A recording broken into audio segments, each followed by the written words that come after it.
I built my cabin from scratch, every single inch. It took me 3 long years, but I did it. Solar panels, a rainwater system, 14 acres of Pennsylvania woods, and absolute freedom. No rules. Just me, the land, and the life I was trying to create. Then one day this white Cadillac glided up my gravel drive. A woman stepped out, looked at me like she was staring into the sun, and sneered, "This doesn't belong here, and neither do you." And just like that, everything changed. I walked right back inside. 20 minutes later, there it was, a $2,400 fine slapped on my front door. A new HOA president, Constance Aberfoyle, high on her little throne, sending me a message. She was going after my solar panels, my water system, my right to exist on the land I owned outright. Now I'm a retired electrician, not a lawyer, not rich. What I had: time, a library card, and a hunger to learn.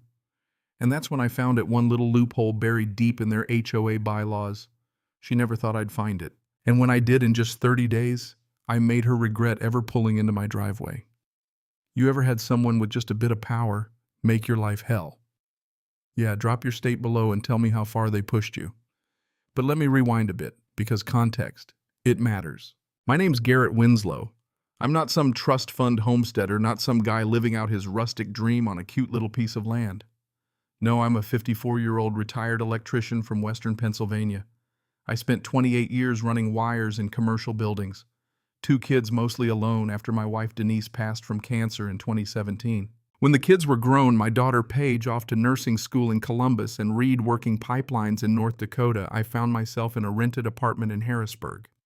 And one day I thought, this isn't living. This is just waiting to die indoors.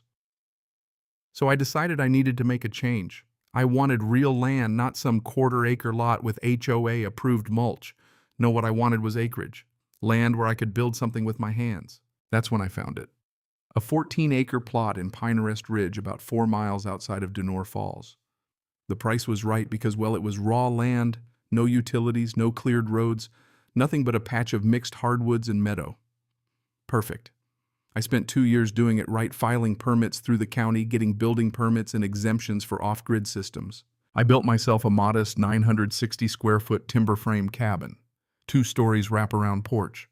I installed a 6-kilowatt solar array with battery backup, a 3,000-gallon rainwater system with UV filtration, and a wood gasification boiler that could heat the whole place on just 2 cords of wood per winter. I even kept a diesel generator on hand just in case. It wasn't a fancy cabin, but it was mine. Raw cedar siding, metal roof, big south-facing windows to soak up the sun. It sat on a gentle slope overlooking a seasonal creek. When the sun hit those windows in October, the light coming through the knotty pine walls, I swear it felt like a dream I'd been having for 30 years. But here's the thing, no one told me. My 14 acres, which I thought were mine, happened to sit within the legal boundaries of the Pinehurst Ridge HOA. I didn't know that when I bought the land. The listing didn't mention it. The real estate agent Derek, a cheerful guy who smelled like car air freshener, didn't flag it either. Turns out the HOA expanded its jurisdiction in 2019 through a county annexation process, and nobody living on undeveloped land was notified about it. So I built my cabin, got my permits, moved in, and for almost a year I lived peacefully. Then came Constance Aberfoyle. She moved into the main residential neighborhood about 2 miles from my place.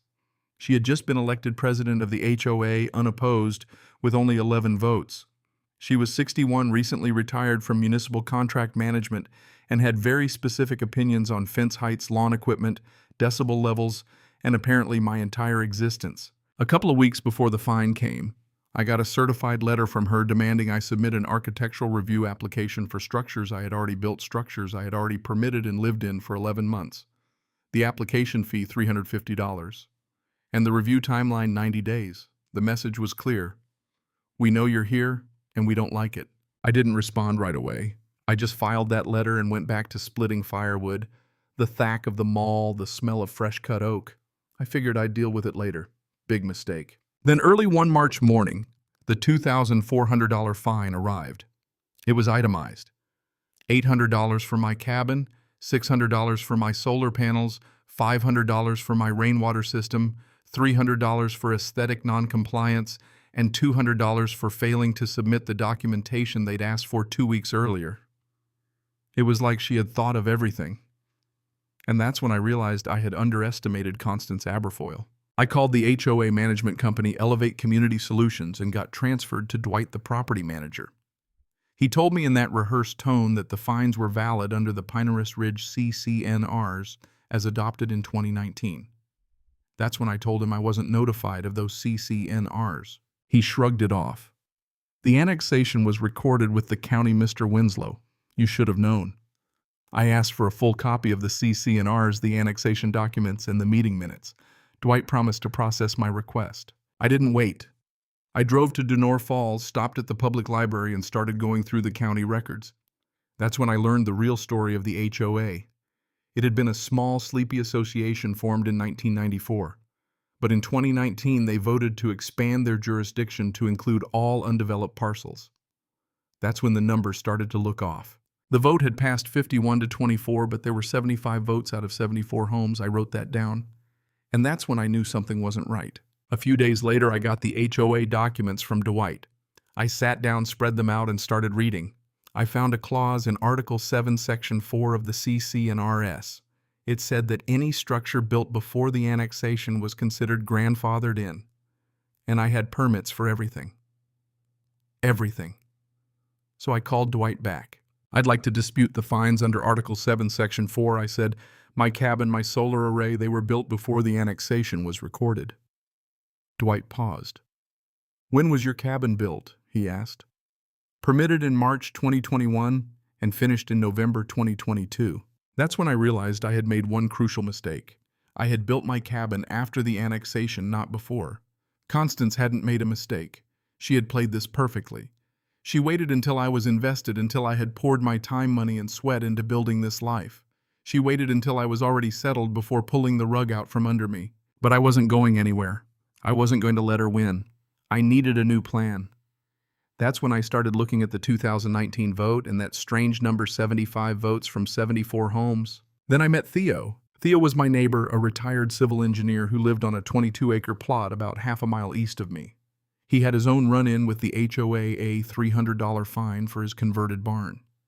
Theo had already hired an attorney, and when he found out I was dealing with the same problem, he introduced me to Vivian, a real estate attorney from Harrisburg, who specialized in property rights and HOA disputes. Together we started digging into the details.